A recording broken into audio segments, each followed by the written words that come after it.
दोस्तों, आज हम सोल लैंड 2 के एपिसोड 372 की नॉवेल को एक्सप्लेन करने वाले हैं। अगर आपने इसके पहले के पार्ट्स नहीं देखे हैं, तो पहले उन्हें जरूर देख लें ताकि आपको कहानी अच्छे से समझ आए। सभी पार्ट्स आपको हमारे चैनल फैजी एक्सप्लेन्स पर मिल जाएंगे। एक बात ध्यान में रखें, ये एक्सप्लेन सिर्फ नॉवेल की कहानी पर है, यानी इसमें आपको एनिमी वाले सीन नहीं दिखेंगे। तो चलिए कहानी का मजा लेते हैं और इस सफर में हमारे साथ जुड़े रहते हैं। तो अब बिना देर किए चलिए शुरू करते हैं ये जबरदस्त कहानी, एक ऐसा सफर जो आपको आत्मा, दर्द और अमरता की हद तक ले जाएगा। Let's go. उसके चेहरे पर एक हतप्रभ भाव था, जबकि उलझन के बीच उसकी निगाहें उदासी से भरी हुई थी।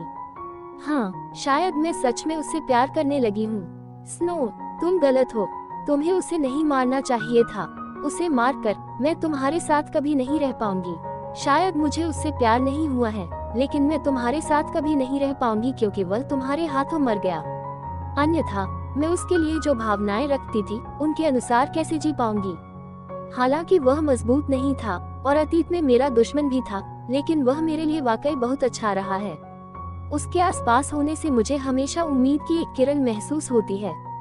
तुमने मेरी उम्मीद को नष्ट कर दिया है। स्नो, तुम्हें ऐसा क्यों करना पड़ा? तुम्हें मुझे अपने से अलग क्यों खड़ा करना पड़ा? वह मर चुका है, जिसका मतलब है कि मेरा दिल अब कभी तुम्हारा नहीं होगा। क्या तुम्हें पता है, तुम गलत थे। उसे मारना तुम्हारा गलत काम था। उसे मारकर तुमने हमारे बीच के रिश्ते को नष्ट कर दिया है। हिम साम्राज्य ने आह भरते हुए कहा, क्या तुम सच में उससे प्यार नहीं करती? उसकी वजह से तुम हमारे साथ बिताए लाखों सालों को भी त्यागने को तैयार हो। मैं गलत नहीं थी, मैं सही थी। शायद तुम्हें भी नहीं पता था कि तुम उससे प्यार करने लगी हो, बस तुम इसे स्वीकार करने को तैयार नहीं थी। तुम गलत हो, तुम गलत हो। बर्फ महारानी पागलों की तरह चिल्ला रही थी। हिम साम्राज्य मुस्कुराए। उसकी मुस्कान बहुत सुंदर थी। वह आमतौर पर बहुत उदासीन और ठंडी थी और अक्सर बहुत ही अप्राप्य लगती थी। हालांकि जब वह मुस्कुराती थी तो वह बेहद आकर्षक लगती थी। उसकी मुस्कान से गर्मजोशी का एहसास भी होता था। मैं गलत नहीं हूँ, आइस। मूर्ख लड़की, मैं तो बस तुम्हें खुद को और अधिक स्पष्ट रूप से देखने में मदद कर रहा हूँ। जब वह बोल रही थी तो स्नो एम्प्रेस एक तरफ खड़ी थी। उसके पीछे स्काई ड्रीम आइसवर्म का गहरा नीला रंग धीरे धीरे फीका पड़ गया और वह भी धीरे धीरे घूमा, जिससे उसका रोता हुआ चेहरा दिखाई दिया। बर्फ बर्फ बर्फ बर्फ। स्काई ड्रीम आइसवर्म की आवाज कांप रही थी। वह उसका नाम भी ठीक से नहीं पुकार पा रहा था और उसका शरीर लगातार कांप रहा था। उसकी आंखें पहले से ही भावनात्मक उतार चढ़ाव से भरी हुई थी। बर्फ की महारानी उसके चेहरे पर आंसू देखकर दंग रह गई। वह मरा नहीं है, वह वास्तव में मरा नहीं है। वह जीवित है, वह अभी भी जीवित है। आह! बर्फ की महारानी चिल्लाए और तुरंत ही जैड हरे रंग की रोशनी की एक बहती हुई लकीर में बदल गई। वह सीधे स्काई ड्रीम आइसवर्म की बाहों में जा गिरी और उसे कसकर गले लगा लिया। हालांकि वह बुरी तरह से रो रही थी। दोनों एक दूसरे को गले लगाकर रोने लगे। वे भावनाएं जो वे हमेशा एक दूसरे के लिए छिपाते रहे थे, आखिरकार सामने आ ही गईं। हिम साम्राज्य उनसे कुछ ही दूर पर बह रही थी। उसके चेहरे पर एक गर्म मुस्कान थी और वह खुद से बुदबुदा रही थी, मैंने तुमसे कहा था, मैं सही थी। धन्यवाद हिम महारानी, हुओ युहाओ बोला। वह पहले ही अपने ध्यान से जाग चुका था। उसने वह सब कुछ देखा जो हुआ था। वास्तव में वह पहले से ही जानता था कि जब स्नो एम्प्रेस ने स्काई ड्रीम आइसवर्म को मारा था तो वह क्या करने का इरादा रखती थी। चूंकि स्नो एम्प्रेस उससे बहुत करीब से जुड़ी हुई थी और उसकी आत्मा भी थी, इसलिए वह जानता था कि उसने अपना स्नोलेस ग्लेशियर नहीं छोड़ा था। अगर ऐसा था तो यह इतना विनाशकारी कैसे हो सकता है? हिम साम्राज्य हुओ युहाओ के पास आकर बोली, मैंने अपनी याददाश्त वापस पा ली है। अगर मैं ऐसा नहीं करती तो हिम अभी भी उलझन में रहती। वह अपनी सच्ची भावनाओं को स्वीकार नहीं कर पाती। हुओ युहाओ ने बर्फ की महारानी को देखा और धीरे से कहा, क्या तुमने कभी बर्फ की महारानी को पसंद किया है? तुम बहुत महान हो। बर्फ की महारानी ने अपने चेहरे पर एक सूक्ष्म कड़वी मुस्कान प्रकट की और उसके विचार हुओ युहाओ के दिमाग में गूंज उठे, मैं महान नहीं हूँ। मेरे मन में हमेशा बर्फ के लिए केवल बहन का प्यार रहा है।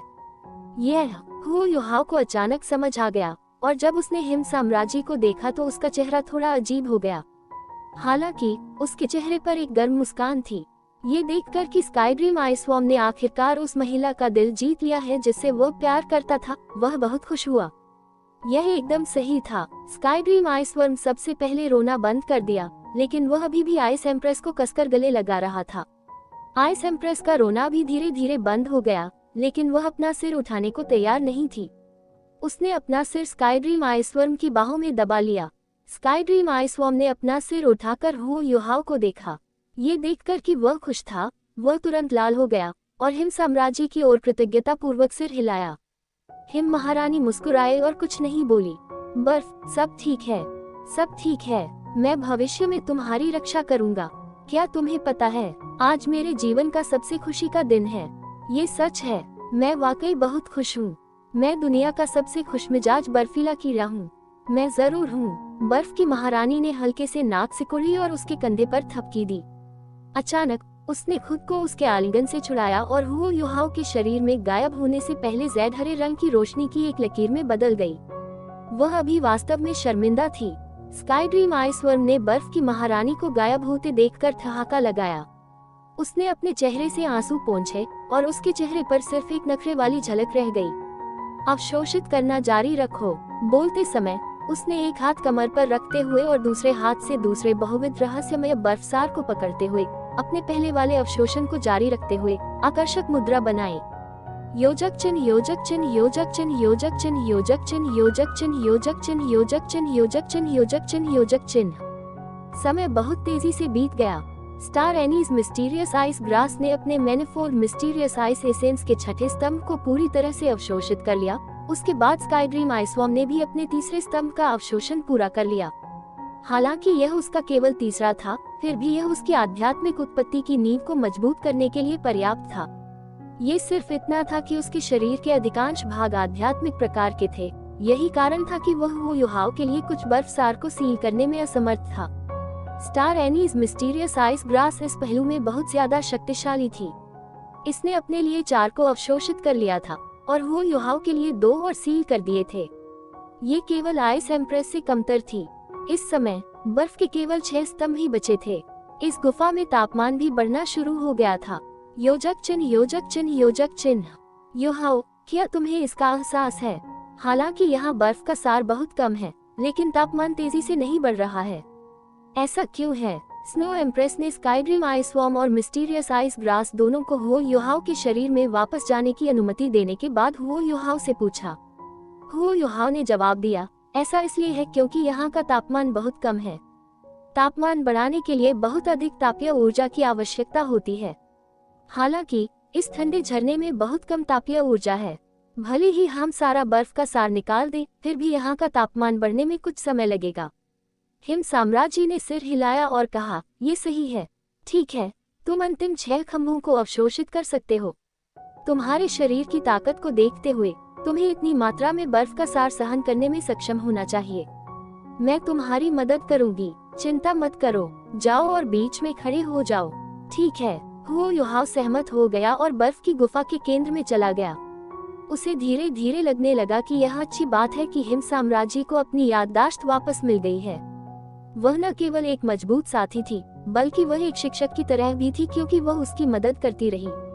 बर्फ की महारानी अपनी जगह पर खड़ी हो गई और उसकी सफेद पोशाक परी की तरह हवा में नाचने लगी। जैसे ही उसने अपना हाथ हिलाया, उसकी आस्तीन ऊपर उठ गई और बर्फ के सार के आखिरी 6 खंभे अचानक हवा में उड़ गए। उन्होंने हू युहाओ को 6 अलग अलग दिशाओं में घेर लिया और एक दूसरे से बिल्कुल सटीक दूरी और कोण पर अलग हो गए। ये 6 खंभे जीवन ऊर्जा की 6 बर्फ की छड़ियों की तरह थे। वे एक मंद प्रकाश उत्सर्जित करते थे और बर्फ के सार पर बर्फ की महारानी से एक कोमल सफेद चमक निकलती थी। अचानक सभी बर्फ के सार जल उठे और एक चमकदार नीली चमक के साथ चमक उठे। हवा में परम बर्फ मूल ऊर्जा अधिक से अधिक केंद्रित होने लगी। हू युहाओ ने तुरंत आसपास की हवा में ज्यादा चिपचिपाहट महसूस की। बेहद शुद्ध बर्फ का सार उसकी तरल आत्मा शक्ति से भी ज्यादा शुद्ध था। कोमल आत्मा शक्ति उसके शरीर में लकीरों के रूप में रिसने लगी। हू युहाओ को अपनी आत्मा शक्ति को जानबूझकर प्रसारित करने की भी जरूरत नहीं थी, इससे पहले कि उसकी आत्मा शक्ति उसकी रहस्यमय स्वर्ग तकनीक के मार्ग में प्रसारित होने लगे। उसकी पीठ पर बर्फ की महारानी का टैटू साफ हो गया और उसका पूरा शरीर जैद नीले रंग में चमकने लगा। बहुत जल्दी हू युहाओ की आत्मा शक्ति पूरी तरह से पोषित हो गई। उसके बाद उसने महसूस किया कि उसका पूरा शरीर फूल रहा था। ये भी इसी समय था कि उसके शरीर में कई गुना रहस्यमय बर्फसार का सम्मिलन धीमा होना शुरू हो गया। परिसंचरण के प्रत्येक दौर के साथ हुओ युहाओ की आत्मा शक्ति बर्फसार के साथ अधिक से अधिक विलीन हो जाती थी। वह महसूस कर सकता था कि वह बर्फसार को पूरी तरह से अवशोषित नहीं कर रहा था, हालांकि यह उसकी आत्मा शक्ति के भीतर संग्रहित होने से पहले धब्बों में बदल रहा था। यदि हुओ युहाओ की मूल आत्मा शक्ति तरल थी, तो ये बर्फ के तत्व जो उसने अभी अभी अपने शरीर में मिलाए थे लेकिन अवशोषित नहीं कर पाए थे, उसकी तरल आत्मा शक्ति के भीतर पतली बर्फ की परतों में बदल गए थे। ऐसी परिस्थितियों में वह अधिक से अधिक परम बर्फ मूल ऊर्जा को संग्रहित करने में सक्षम था। हुओ युहाओ का शरीर अपने जीवन स्वर्ण के पोषण के तहत और अधिक मजबूत होता जा रहा था। उसके मार्ग अधिक से अधिक लचीले होते जा रहे थे। भले ही वह बर्फ के सार को अवशोषित करने में सक्षम न हो, फिर भी वह उन्हें संग्रहित कर सकता था। जैसे जैसे उसकी आत्मा शक्ति प्रसारित होती गई, उसका गुब्बारा शरीर धीरे धीरे अधिक से अधिक आरामदायक महसूस करने लगा। जैसे जैसे उसका शरीर धीरे धीरे बर्फ के सार के साथ घुलता गया, उसके शरीर में बर्फ के सार के बढ़ने की गति बढ़ती गई। ये प्रक्रिया करीब 2 घंटे तक चलती रही। उसके बाद हुओ युहाओ ने सभी 6 बर्फ तत्वों को अपने शरीर में मिलाने में कामयाबी हासिल की। हालांकि वह उनमें से केवल कुछ को ही अस्थायी रूप से अवशोषित कर सकता था, फिर भी वह इस प्रक्रिया के दौरान अपनी आत्मा शक्ति में सुधार महसूस कर सकता था। पर्याप्त समय दिए जाने पर उसे विश्वास था कि उसकी आत्मा शक्ति में महत्वपूर्ण सुधार होगा। हमारा काम हो गया। ये बर्फ के तत्व आपके शरीर में संकुचित हो गए हैं। जब आप भविष्य में साधना करेंगे तो वे धीरे धीरे आपके शरीर में घुल मिल जाएंगे और आपकी साधना को मजबूत करेंगे। हिम साम्राज्य ने हुओ युहाओ को उसकी साधना अवस्था से जगाया।